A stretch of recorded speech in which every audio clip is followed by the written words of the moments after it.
该看花莲的秀林乡东门村传出讲有狗仔攻击人，在地民众是反映讲附近有一户饲真侪只狗仔，捌咬死过猫仔攻击人哦。伫4月初2，阁有一个囡仔，就互其中一只亲像是比特犬的狗仔咬着伤。 监视器画面下，当看到一个囡仔行伫大路，背后突然冲出一只乌狗攻击伊的骹腿，边仔大人赶紧冲起来阻止乌狗，才无继续。也毋过，查甫囡仔送上去病院急诊，腿肚受伤，添16针。他们是想上厕所，突然冲出来，然后咬我。我那时候太黑，我还以为是这样皮这样子剥开了。好几次啦，村民都有在讲啦，因为就是有很多人就是有被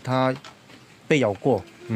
然后后面他们有没有处理，他们怎么作为，我们也不太清楚。就是他们还是会放出来。那呢，附近的村民表示，这个人饲的3只狗拢真歹，其中一只也亲像是比特犬。去年这个狗就咬死过厝边的2只猫，双方各上法院了后，虽然已经和解，也毋过饲主带狗散步，有完无甲说话，通报动保署，亲像嘛无效。对，因为8月份就发生了，那我报案的用意就是说，不要让这个事件继续发生。那这个行政效率慢到现在，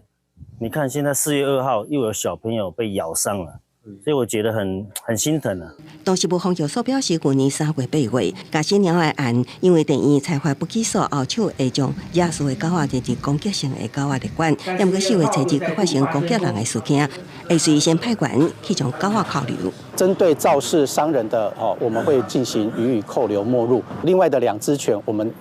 一并会把它列为攻击型犬只，也就是要求饲主外出的时候一定要系绳牵那个戴口罩的部分才可以外出，那否则的话会处以3万到15万的罚则。因为比特犬是管制狗仔，动保署强调会启动辨识系统比对，也毋过受害厝边表示。 监视比特犬并不是重点，这个狗仔拢有攻击行为，也毋过饲主煞无善尽管理职责，这是这条巷仔上恐怖的代志。公视新闻采访报道。